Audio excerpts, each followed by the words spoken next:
মালয়েশিয়ার কুয়ালালামপুর বিমানবন্দরে ইমিগ্রেশন থেকে বাংলাদেশিদের ঢুকতে না দিয়ে ফিরিয়ে দেওয়ার ঘটনার খবর প্রায় নিয়মিতভাবেই আসছে মালয়েশিয়া ও বাংলাদেশের গণমাধ্যমে। ভিজিট ভিসায় ঢুকতে চাওয়া এসব বাংলাদেশিদের সুনির্দিষ্ট কাগজপত্র, পর্যাপ্ত রিঙ্গিত না থাকাকে সবচেয়ে বড় অভিযোগ হিসেবে তুলে ধরছে মালয়েশিয়ার ইমিগ্রেশন বিভাগ। তাছাড়া ভিজিট ভিসায় ঢুকতে চাওয়া বাংলাদেশিরা দেশটিতে ভ্রমণের উদ্দেশ্য পরিষ্কার করে বলতেও পারছে না, ফলে সন্দেহ তৈরি হচ্ছে দেশটির ইমিগ্রেশন পুলিশের। কেবল তাই নয়, ভিজিট ভিসায় দেশটিতে ঢুকতে চাওয়া বাংলাদেশিদের সাথে মালয়েশিয়ার ইমিগ্রেশন কর্মকর্তাদেরও যোগসাজশ থাকার অভিযোগে কর্মকর্তাদের গ্রেফতার করা হচ্ছে। দেশটির ইমিগ্রেশনে নেওয়া হচ্ছে নানান সতর্কতামূলক ব্যবস্থা। দেশটিতে বাংলাদেশিদের জন্য শ্রমবাজার বন্ধ থাকার পরও দেশের গরিব মানুষদের চাকরির লোভ দেখিয়ে টাকা খুইয়ে সর্বশান্ত করার কাজে জড়িত একটি চক্র। জনশক্তি রপ্তানি সংশ্লিষ্টরা মনে করছেন বিষয়টি বাংলাদেশের জন্য অসম্মানজনক, এমন চর্চা বন্ধ হওয়া উচিত। তারা কিন্তু ভিজিট ভিসায় যাচ্ছে, এখন ভিজিট ভিসায় যাচ্ছে, এখন এখানে কিন্তু দায়টা কিভাবে আপনি দিবেন? ভিজিট ভিসাটা ইস্যু করছে কারা? ইস্যু করছে তো মালয়েশিয়ান সরকার। বাংলাদেশ তো আর ভিজিট ভিসা ইস্যু করে না।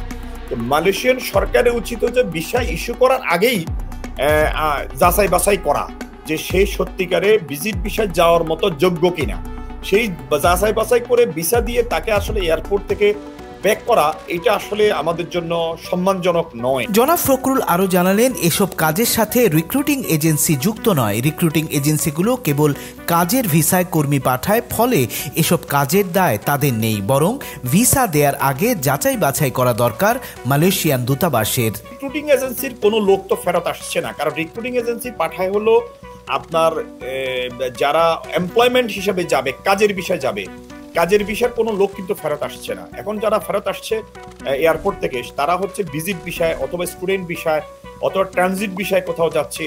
তাদের মধ্যে যা মালয়েশিয়ান ইমিগ্রেশন মনে করছে যে সে is not suitable for visit visa, so that কেসে তারা সেখান থেকে তাকে রিটার্ন করছে। একদিকে যেমন ঢেউয়ের মতো কাজের খোঁজে মালয়েশিয়ায় ঢুকতে চাইছে মানুষ, অন্যদিকে মালয়েশিয়ার ভেতরে নানান কারণে অবৈধ হয়ে পড়েছেন লক্ষাধিক কর্মীরা। অবৈধ হয়ে পড়া কর্মীদের বৈধতা না দিয়ে নতুন করে আবার কর্মী নেওয়া শুরু হলে তা ভালো ফল বয়ে আনবে না বলেই মনে করেন প্রবাসী ও জনশক্তি সংশ্লিষ্টরা। আমরা মনে করি ডেফিনেটলি আমাদের যেসব কর্মী ভাইয়েরা এখনো পর্যন্ত তারা তাদের নবায়ন করতে পারে না বা ইলিগালি আছে, তাদেরকে লিগাল করা অত্যাবশ্যক এবং খুবই জরুরি।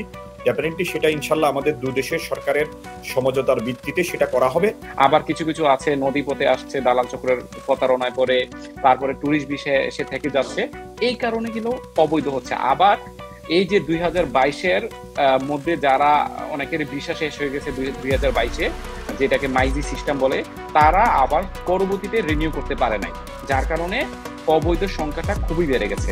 তো এই মুহূর্তে আসলে অবৈধটা দেওয়াটা খুবই জরুরি। সংশ্লিষ্টরা মনে করেন মালয়েশিয়ার শ্রমবাজারে কর্মী পাঠানোর প্রক্রিয়ায় স্বচ্ছতা, উন্মুক্ত প্রতিযোগিতা বজায় রাখা জরুরি।